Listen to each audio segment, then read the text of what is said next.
Hello, everybody. Good evening. How are you all? Yeah, I was not able to do a full room yesterday as I have other engagements. But today I'm going to go a little detail about the same topic of how can you create positive neurobiology. That means a sense of wellness, well-being, and generally feeling good about things and even though the external circumstances are difficult, it's possible for us to be upbeat, optimistic, and take things as they are. Okay, that's a good attitude, but also it can be cultivated through various practices. So I was going to present the viewpoint from the yoga and also from the neuroscience. That's my life now, right? I kind of combine my modern medical background, which basically I am, and also understanding ancient wisdom like yoga, Advaita, Ayurveda, systems like that. And then, even though I don't proclaim to be an expert on those things, I have advanced um, introduction into their philosophies and especially in perspective of health. How can we in the modern age where we are, the signs of not really neurobiologically good are nervousness, um, getting anxious for small things, and fearful, fidgety, and not able to concentrate, um, not able to really have fun and enjoy things and take it light and let things go. Any number of these things in the modern life we see, right? People argue for trivial things. People get agitated about things that may not matter in their life. And people don't have the capacity to focus on one particular thing for a long time. And people are spoiling their appetites, spoiling their sleep, and all the functionalities of it, right? So I thought I will present some of the things I practice, some of the things that helped me to be stable and quiet and calm within when the external circumstances are really challenging.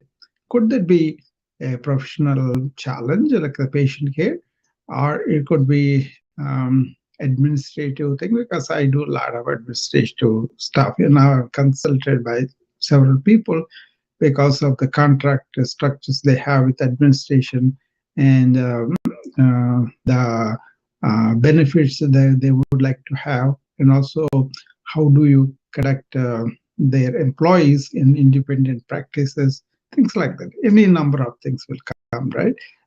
Mine is more like a loving kindness, managing people from that humanistic perspective rather than getting them done more productivity, make them more capable of more productivity, okay, rather than just demanding them more productivity. So any number of situations come in front of me that are pretty challenging, okay, either for my clinic or for my hospitals, for my associations, for my colleagues and friends, so many ways, right? So this tapping into the wisdom of the ancients really helped. That's a fact of life for me. Other thing is not looking at people with through their attributes, but looking at them as the human beings, and then coming from there helps a lot to understand them better. Okay, and also understanding mind through yoga, the perspective of mind management is really something very valuable to understand people and try to manage their mind, not in the sense of manipulation, but understanding where there could be weaknesses, where there could be misunderstandings, where there could be not really able to see things as they are. Okay, all this sometimes just happens because people argue on a one word, and then that takes to extremes, and they are not able to do. And they both end up exhausting with each other because they're fighting or arguing. Even if it happens among the big specialist doctors, because the ego factor is there, and also a lot of economic incentives are there. But then main thing is their nerves are fray up very easily. That's where you have to have some equanimity, some balance within you, this neurobiological energy, right? So instead of getting activated with something very simple, you want to be stable and like to look at the point of view of other person.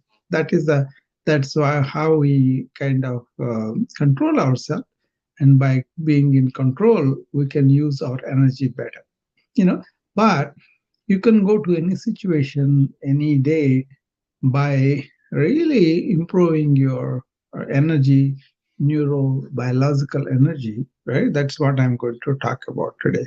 you know uh, so many people, as we see it, we are very uh, having this very dynamic speed, right? Any culture has become like that, so we kind of go from one to other very, very fast. So that itself causes problem on a lot of people because you don't have enough time to recover from the previous task, and you are pushed into the other one.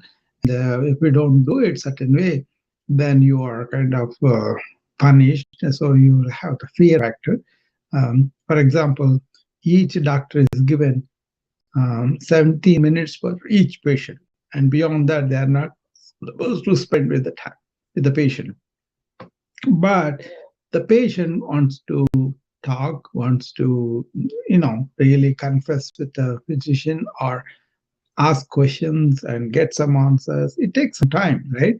If you have three or four problems, and then you are having a major surgery, or you having end of life issues, you got to sit down and you got to talk to them. You got to show them compassion, empathy, and you should not show that you are in a hurry, but that becomes a conflict between the physician or the healthcare giver because they are pushed to go with. This is what is contributing to some of the burnout that we are going through. But that's a fact. So that doesn't help. So but if you are kind of take it easy and say this is the fact of life, and then I want to um, take it easy about these things and not allow those things to, uh, you know, stress me out, that helps a lot.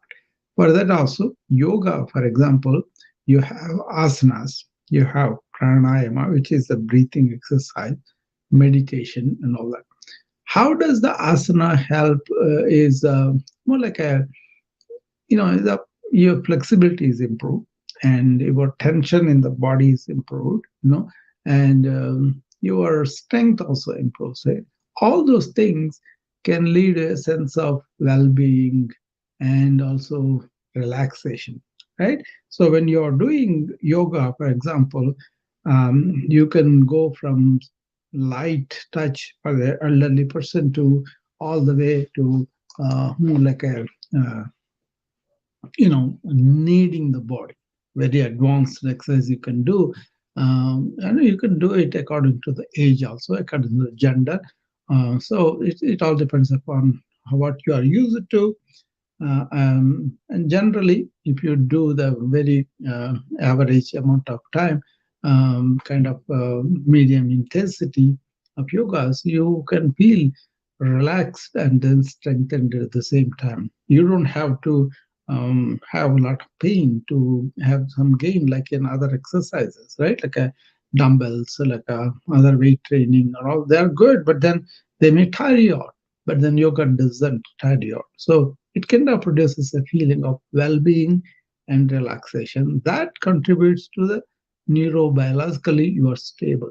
Okay, so you train like that, and then the pranayama itself makes a connection with the nervous system, And as you take the deep breaths, and then as you take in deep breath out, you could be practicing meditation, like, where you are focusing on the breath and the mind is really hooked to that. And also your oxygen saturations are better.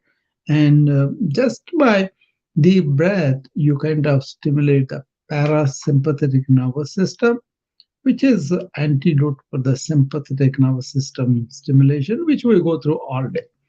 So reactivity to small things in a major way will be helped by this parasympathetic nervous system, vagus nervous system. So I always tell people cultivate deep breathing at least in the morning for half an hour exercises. And the pranayama exercise I prefer because they were really from thousands of years of experimentation, and the more I go into it, the more I'm learning. So I think that's one thing in my exercise routine really gives me a lot of stability of the mind, energy, and also not reacting to everything, not even imagining, not even recollecting old ones and all that. What happens is you just uh, see what is in front of you and face it as it is instead of imagining fear about it or so many things, right? So being in the present and really being in the deep breath, that helps a lot. That directly calms your nervous system down. That everybody knows, but they don't do the enough deep breathing because they just leave it for the unconscious shallow breathing. So start to deep breath, just like a preliminary, what's called Bastrika. It's like a simple sitting down, keeping the spine straight, and then deep breathe in and out 8 times. That's good enough. Okay. But the abdominal wall should come out when you take the deep breath and go in and take in deep breath out. Okay. But I have shown a deep breath exercise with so many times. But if anybody is interested, they can always reach me and they can come to my wellness club, which I do morning and evening too.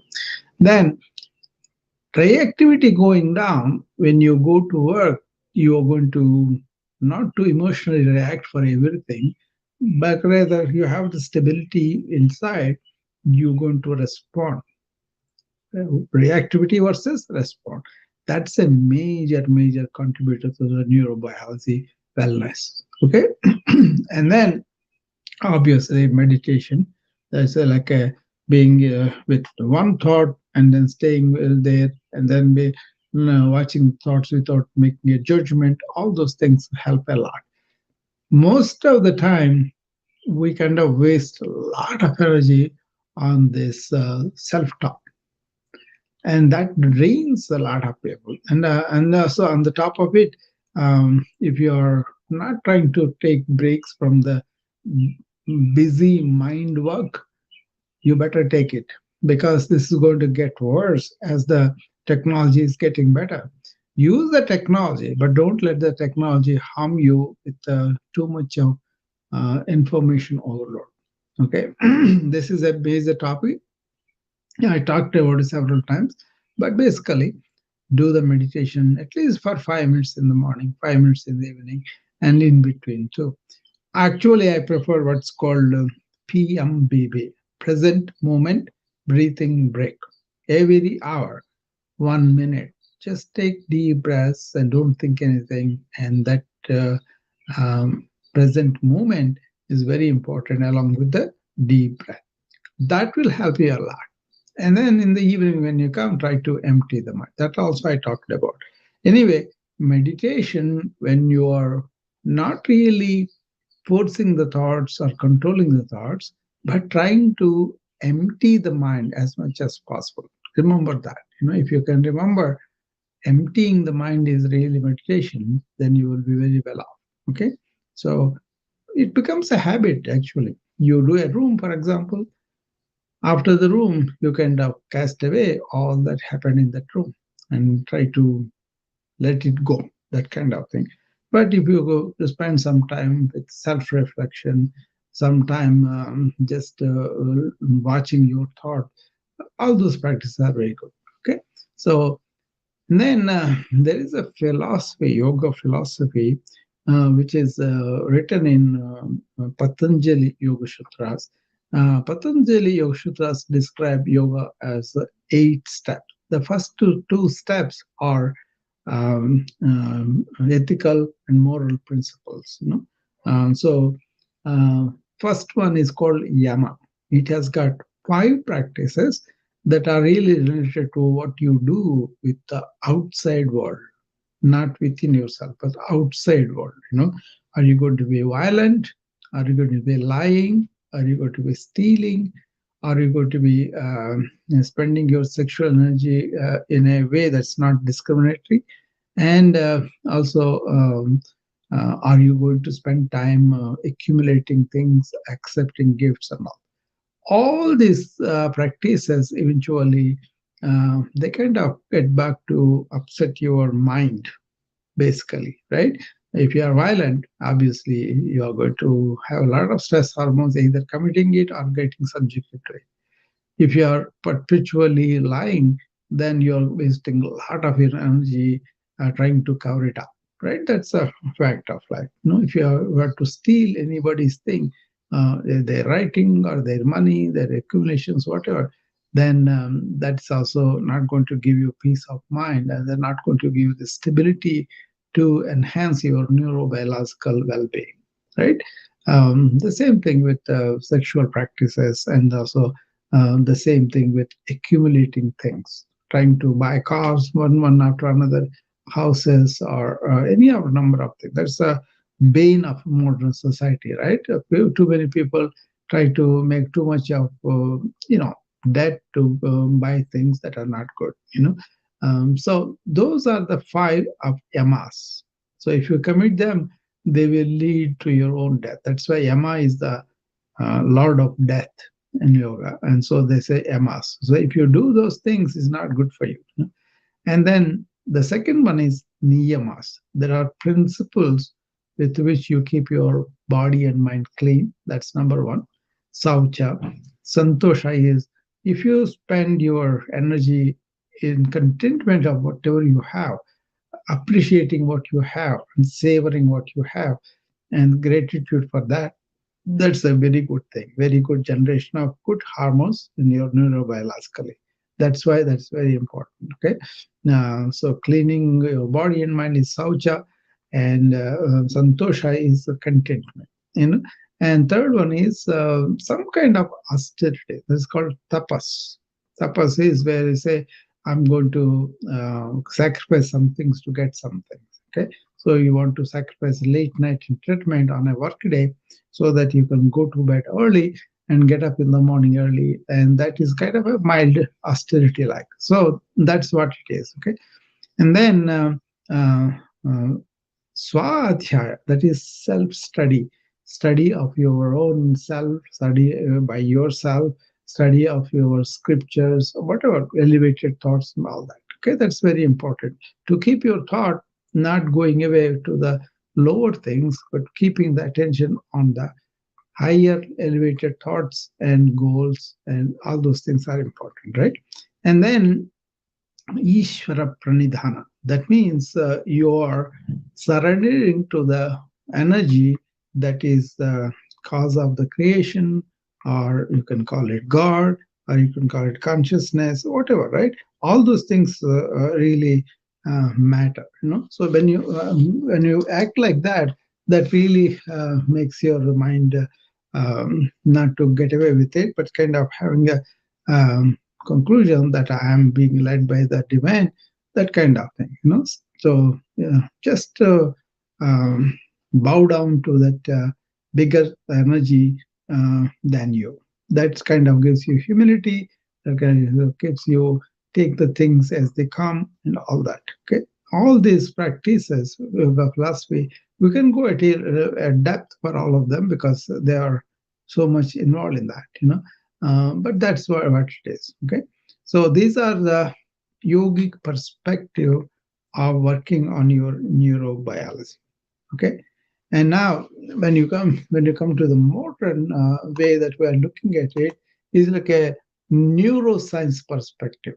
what is happening with the neuroscience, why we can take some notes on that, and that's where it is. Now, we all know about neuroplasticity. What it is this the brain has the ability to change and rewire by itself throughout life. So if you can understand that, you can create your own brain, your own thoughts and all. So lot of yoga philosophy is a self-directed neuroplasticity. So you can do that, and you can keep your life and mind in a positive frame, whereby you can create very healthy, good hormones-based brain structure. That's the hardware, right? And the software thoughts, obviously, with the meditation and all that, you're going to be focusing on the important things, and also avoid all the negative thoughts and all that. The cognitive reframing they talked about. So that is the neuroplasticity. And then other thing is emotional health is very important for to maintain a good neurobiological makeup. That's obvious, right? Positive emotions, good relationships, and people who are going to talk positively about situations and help you to elevate your mood. All those things we know, but we have to practice that. you know and then social connections make a big deal in that. So whatever it is, finally there is a mind body practices borrowed from yoga and other martial arts and everything, where you kind of control your body and mind to some extent, interaction together, that helps the neurobiology a lot. So this is a brief but important perspective, yogic perspective, and also neuroscience perspective. I'm not going to into the hormonal balance and molecular biology, all that. Just one particular thing about the neuroscience part of it is very important to maintain positive emotions. It's very important to maintain positive social connections, and it's very important to understand brain has the capacity to rewire itself and to create itself. So it can actually create a good brain that can extend your length of life, your quality of life, and also generally you will be joyful, uppity, happiness, and well-being sensation. Okay. And that is very good for your health. That is what where I argued about in my first article on the wisdom. Self-realization leads to the highest form of health, where you are in an energy that is your consciousness, and that keeps the mind kind of quiet. So, and there is no movement of mind, there is no secretion of the stress hormones. Okay, excessively, right? So you will be healthy, and you will be do everything in a flow state. You will be doing things in a happy mood, and you will be able to accept your downfalls and all of them more like they're good. So, for example, there is this cricket captain in India. There's a town called Chennai. I support the team. I'm a cricketer, right? I have been following them. And he said he takes both victory and defeat in this way. If they win because they are trying for that, right? And they're okay, but they don't go too much overboard on that. But if they lose, he say, okay, we gained some experience. So that kind of positive attitude is very, very good for us in the long run. We all know that, right? But practicing them, you can create your own positive way. Okay. So that's where I will take a break and see whether anybody has any questions or want to come up and make comments, or see what they think about this. We can have so many things that can be employed from what's called dinacharya in Ayurveda. What it is daily life. Dina means daily, charya means what you do. So you can take from the morning, and you can go all the way to the night. What are you doing early in the morning?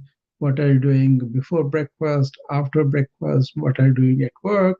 and what are you doing after you come home. Are you going to come home? Are you go to a bar? Whatever, right? And then what do you deal with employees or employers or colleagues or customers? There's so many encounters happen, right? How do you deal with them? And then how do you really give rest or other things like nutrition, hydration, and how do you have a hold on the regularity of all these things, and then how do you pay attention to your diurnal rhythms. So that's a very, very important too. Once you understand all this, incorporating the behaviors, the actions that we need to maintain a neurobiological wellness, well-being is not that bad. The more natural you are, remember that word, natural. The more natural you are in terms of your food, your exercise, your rest and sleep, and how you keep your mind calm. If you can attend to in those four pillars, I call them pillars of wellness, then you will be very well off. Basically, this information overload, this hurried thing, this too much work, not having enough time to reflection, or not having enough time to spend quality time with their loved ones, and then not really taking time to self-reflect, see what's going on in my mind. All those things are not good in modern life, and that is happening much more so with in the rules that we have to get the productivity up.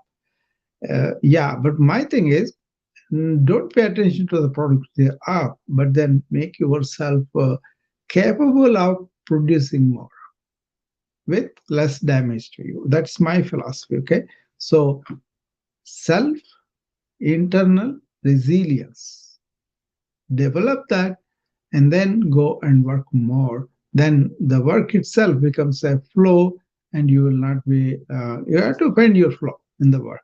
Okay, so that's what I have to say. And anybody has any questions, you can come up and talk to me. A couple of people here in Clubhouse. Dr. Ifi.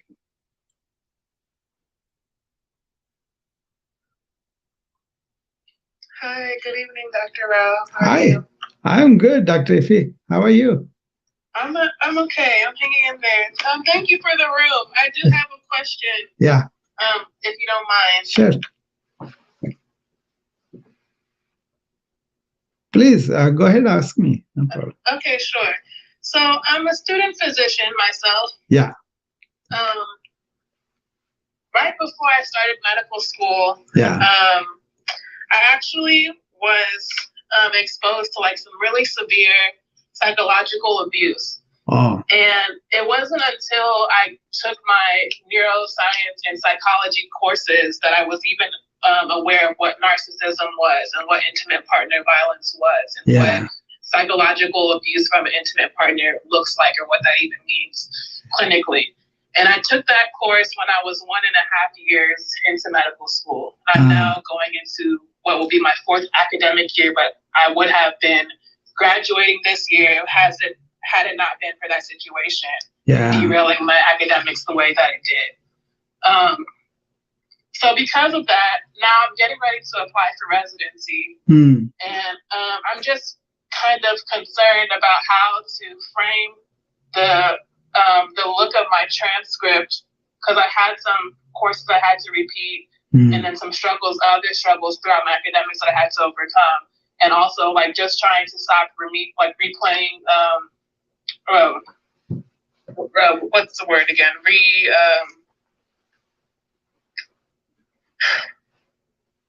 What's the word when you can't stop thinking about something? Starts with the R. What are you reliving it? The whole thing? It's not reliving it, yes, but also reinventing it. Or? No, it's relive. What is that word again? Ruminating. I can't stop ruminating. Yeah. Ruminating. I can't stop ruminating about the subject. And this is something that happened in August 2018. Yeah. That is a Mm-hmm. worry like, ruminating also. Yeah, sure, sure. Yeah, Yeah. So I just want to know how can I don't know what to do yeah, next because I'm applying to a competitive residency, like yeah, specialty, yeah, and that's my sole desire. That's all I wanted to do ever since wanted to practice medicine since I was like a young child. yeah, And I'm just like, but this situation like really, really derailed me, and no one really understands like the impact that it had on me, and I don't always talk about it. So I yeah, just like carry it with me like yeah, throughout everything that I do, and I've been trying really hard to like release yeah, it and like not blame myself for what happened, yeah, but it's just been really challenging. So I just don't know yeah. the No, best way to proceed. yeah, very, very important and significant thing you want to understand. I'm very happy that you are trying to understand and overcome this and gain the strength of what I'm talking about, the internal resilience. As a matter of fact, I train physicians and nurses for the burnout, right? So Uh-huh. I see this quite often because if not spouse, if not parental, if not school, if not medical school itself, as you go through the residency itself, it's supposed to be dehumanizing experience, as a whole, But then a lot of people come with the spirit of serving and providing relief for the suffering and all that, right? But then the ego takes over, and it's all about they're getting the degrees, they're getting good lifestyle, money, and all that, right? So this importance of internal resilience and really understanding the thought structure ego is very, very important because I have to retrain them now. I'm glad you are trying to understand it now before you started. Basically, Rafi, ancient wisdom gave me the answer about these thought patterns, how we make our past thoughts into our own living things while living them, because actually they give them life. For example, you are exposed to abuse, right? And then Mm-hmm. that's not at all accepted or we justify that anyway because there's no need for that. Okay, and also the effect of that abuse is tremendous on you, as a human being, as your brain also. But what it is how you are kind of maintaining that is the one that you want to have insight about. You see, basically you are exposed to that abuse and that abuse came and did some damage to you, but then you kind of recollecting it, not letting it go. It's not that easy to letting go. But what happens is by reliving it, not just only recollecting, but reliving it and then allowing it to go and form what is called samskaras in yoga. That means like a thought pattern that is consolidated again and again and again. So it goes and forms on our hardware, the brain, actual neuronal path. This is where the neuroplasticity comes, where you understand the negativity that is unconsciously felt and repeated as though it's a normal thing, that kind of takes its own life form, own neuronal path. It actually makes a groove, like a gramophone record, as the groove, like a groove has happened. Then, whenever you have the memory of that incident or anything that kind of somebody reminds you of that, that activates that. Even without you knowing, that thing comes up, and then you are forming that more strength too. It's not your fault or anything, just understand it. And then try to be in the present. That means in this moment, that abuse is gone, except that in the memory and with you, but actually that's gone. By reliving it, you are giving it force. That's the general principle. But how do you let go? How do you really allow these thoughts to not influence you? That is where the training is. That's where the meditation, that's where the understanding that we are all in one energy, and that person who abused a really ignorant person did something, but do you want to make it your part of life because it's all gone and dusted? Then why do you want to bring it? That kind of thing. But it's easy to say. It's not to recollect is very, very difficult. So that's where our sympathetic activity. But then doing this present moment awareness is very important. See, A lot of people are not aware. They are more thinking and allowing the thinking to happen.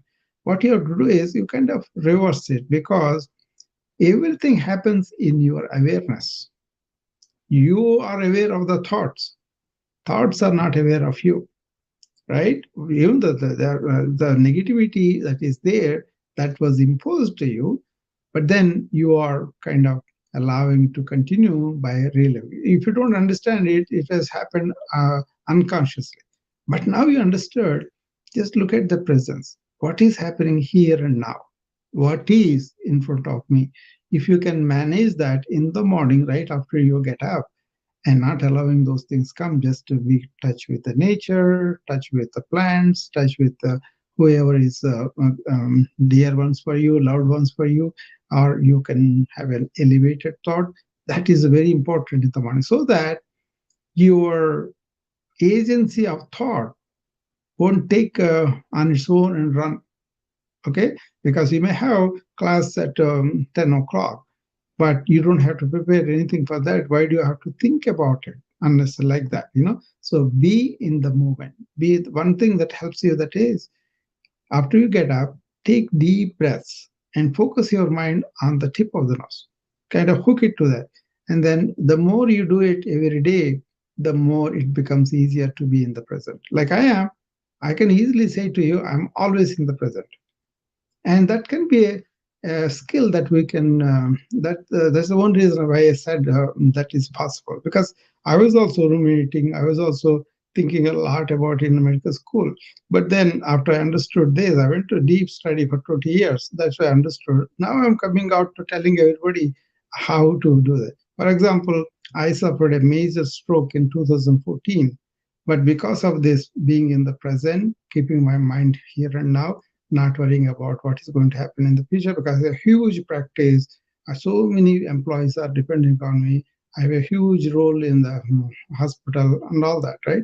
I was going to be a chief medical information officer also, and then hospitalist leader, all that. But then this happened suddenly. Even though I was scheduled to go there, I could not go there. But then I got better within a month and went back to my clinic and ran my clinic. And also now I am teaching a lot of people because I have overcome all that. So what it is if I allowed myself to be swallowed by the regret or self-pity or any of the negativities, probably I would not have recovered that quickly. But I was focusing on what is in front of me, what is that I have to do. And I don't have anything like, oh, I'm going to be like this in the wheelchair. None of that. So that kind of thought control will happen once you understand there is thought, there is brain, there is our body, but all these things happen in our awareness. That is the difference between ancient wisdom and the modern neuroscience. Make sense, Dr. Effie? Yes, thank you so much. Thank you for that. I Yeah. appreciate that answer.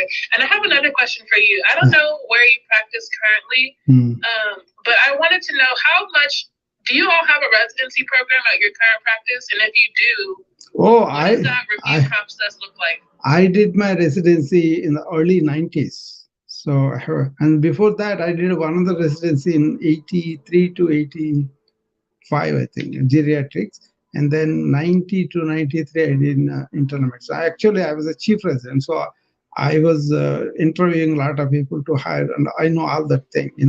Okay. But now I'm in Iowa, but I'm not in active clinical practice because I established a company called BA PAL, and through that I do online consults, online retreats, online seminars, webinars like that. Also, Okay. I come and talk on the social media just because I want to tell people, look at these new things are there.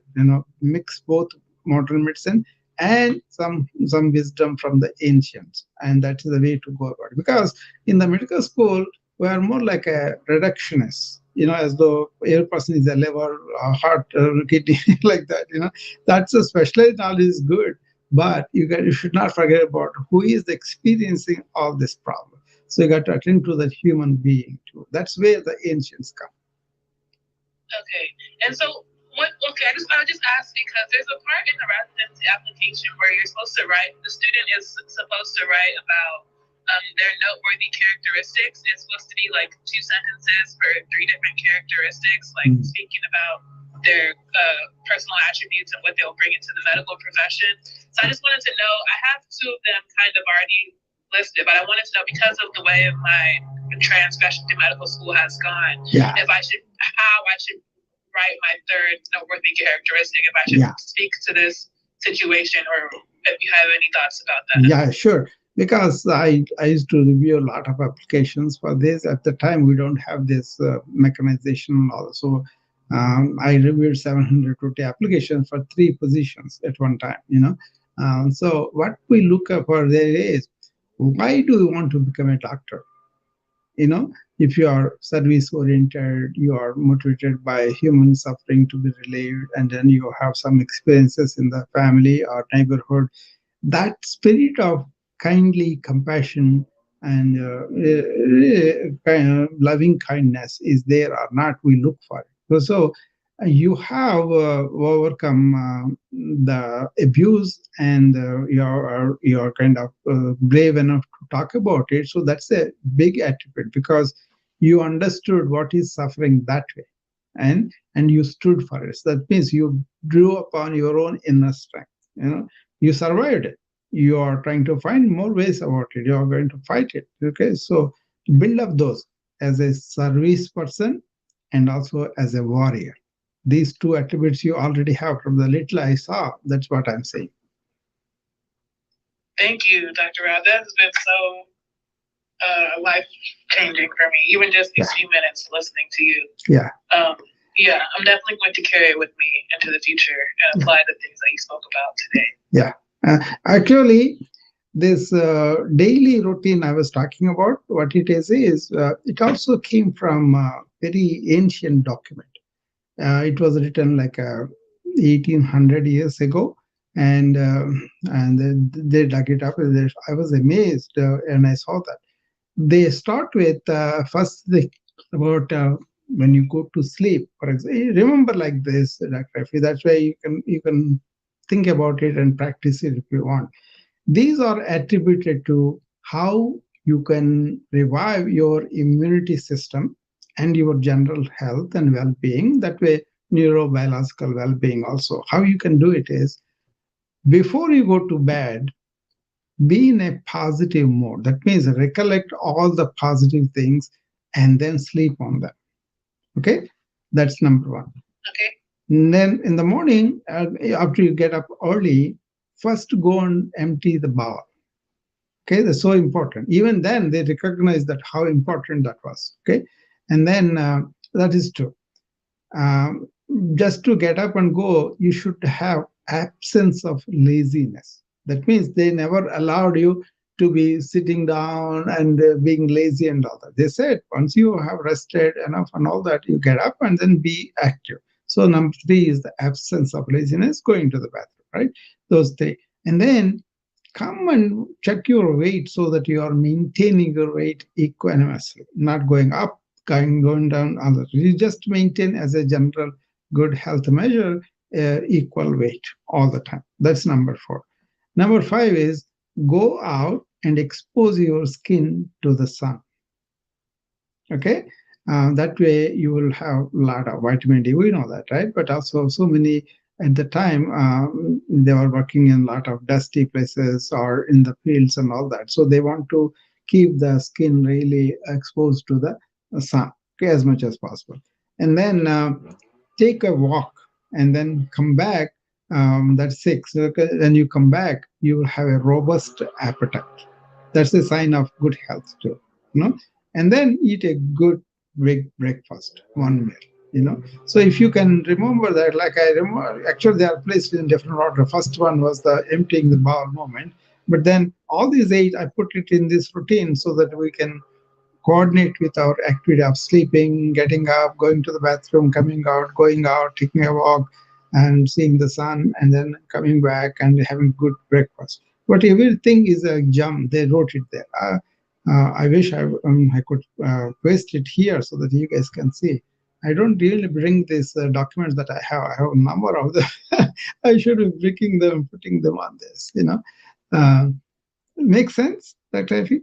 Yes, it does. Yes, thank you. I needed this. Like, this is what I needed to hear a Yeah. long time ago. Why don't you follow me? Maybe I will send it to here. There is this message, right? I will send you the message, the document later on. Okay, no problem. That's why you can see it, and Okay. then you can keep it as a something you can refer to.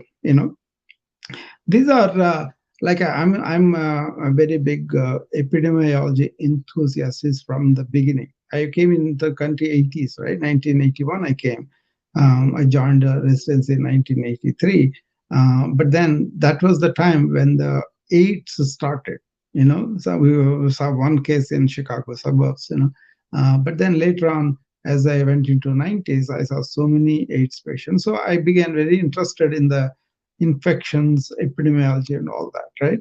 So in that way, my argument always is like, okay, we have to control the virus by identifying early quarantine and all that, but also we have to maintain the atmosphere around it, environment, right? And the third thing is our host. What are you doing with the host? That is, even now, when you look at COVID-19, many people are not attending to the host in terms of how we can make ourselves healthy and more resistant to the new infections. You see? And these 8 things are really improves your immunity if you follow those principles. All right. So Nestle is here too. If she has a question, she usually comes up. So, uh,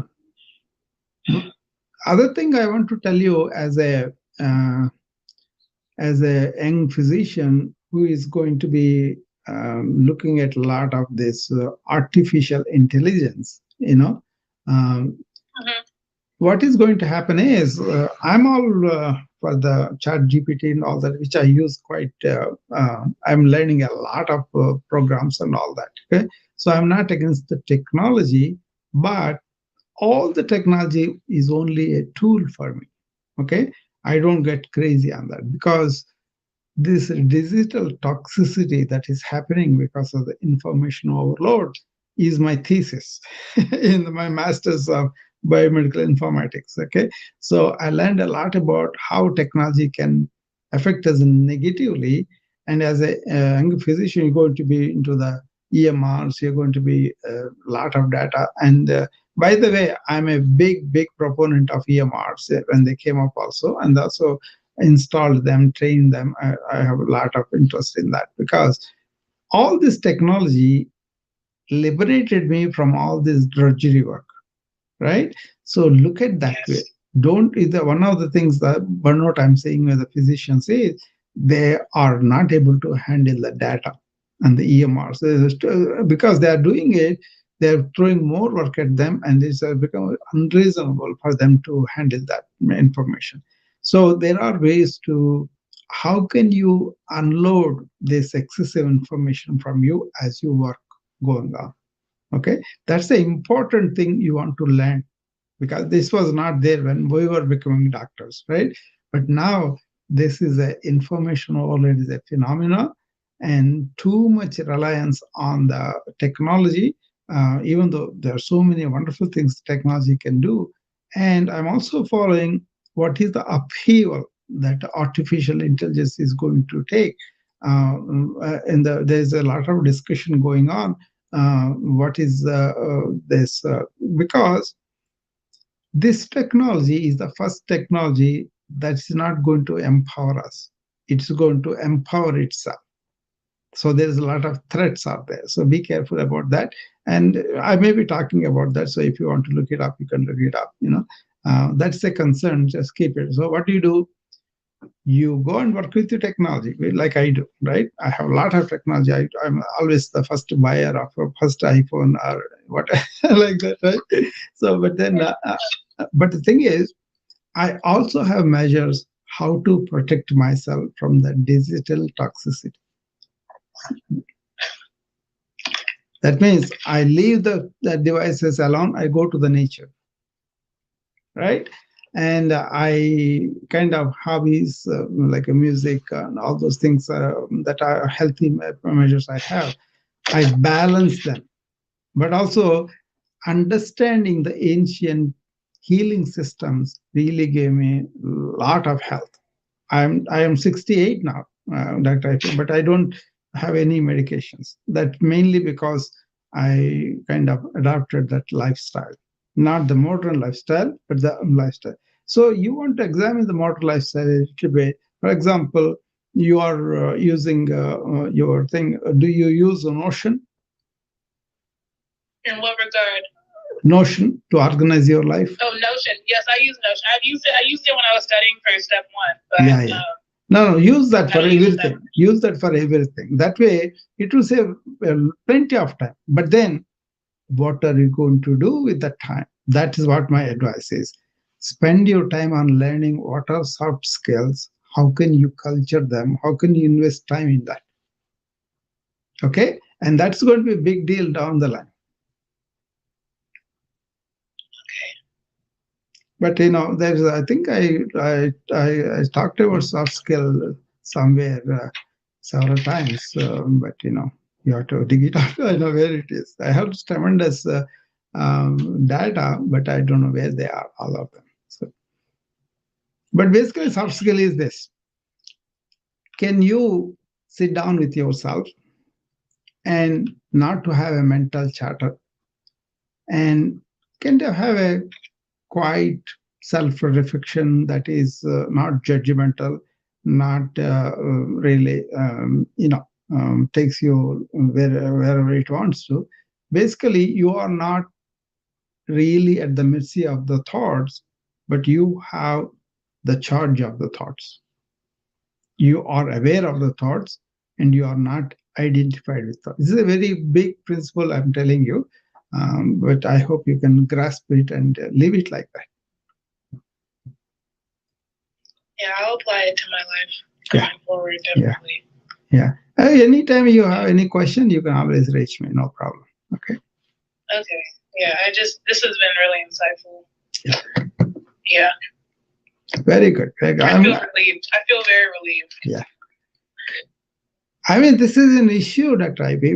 So many doctors are burning out. It's going to be a national emergency for the nation. That is there because the systems they are using are also based on thought. But what I use is awareness. There's a fundamental difference. There's nothing like Americans, Indians, nothing like that. Now moderns are ancients because India also has become like this. So they are also don't understand, very small percentage of them really know the depth of this philosophy, and very few of them really live it.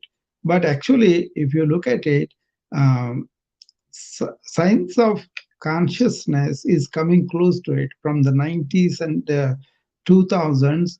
This field of science of consciousness has exploded, and the hard problem of the consciousness is how is that inert material in the brain get the stimulation and all things happening. Like, for example, you have the bulb, but if you don't have the electricity, it cannot light up, right? But you cannot see the electricity. Like that, consciousness is something you cannot see, but the scientists can't explain. They came up to panpsychism and all that, but what they cannot explain is how is the spark of life initiating all the thoughts and everything. They cannot explain yet.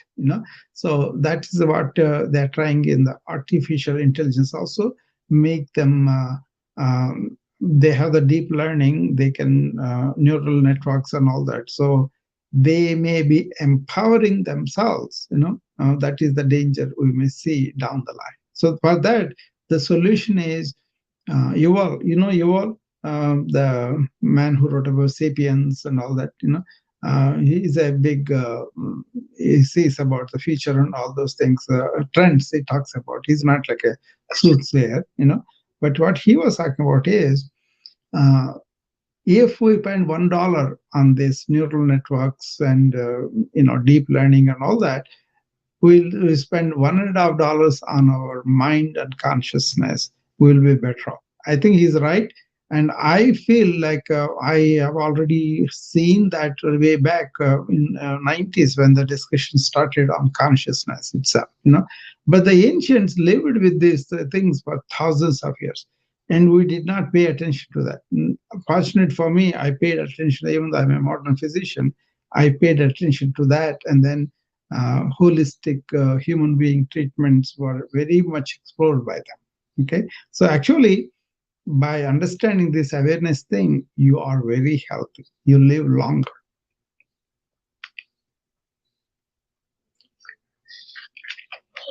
Yeah, that's good to know. Yeah, look me up, and then you'll be seeing all these things. Basically, what you have to remember is have some relation with the nature, and also have some soft skills. Then you'll be able to. That means you work on yourself to deal with the life.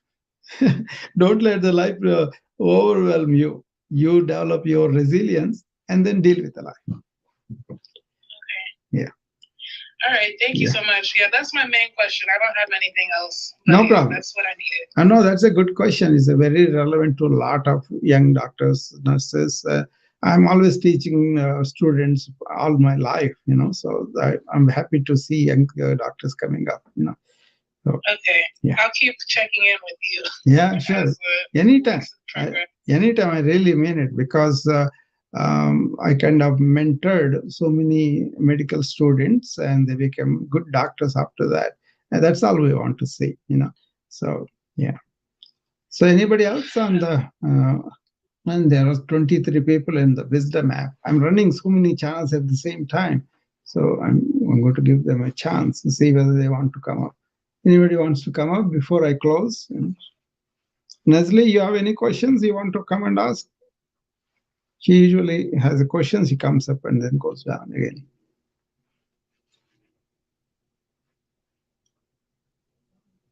Okay.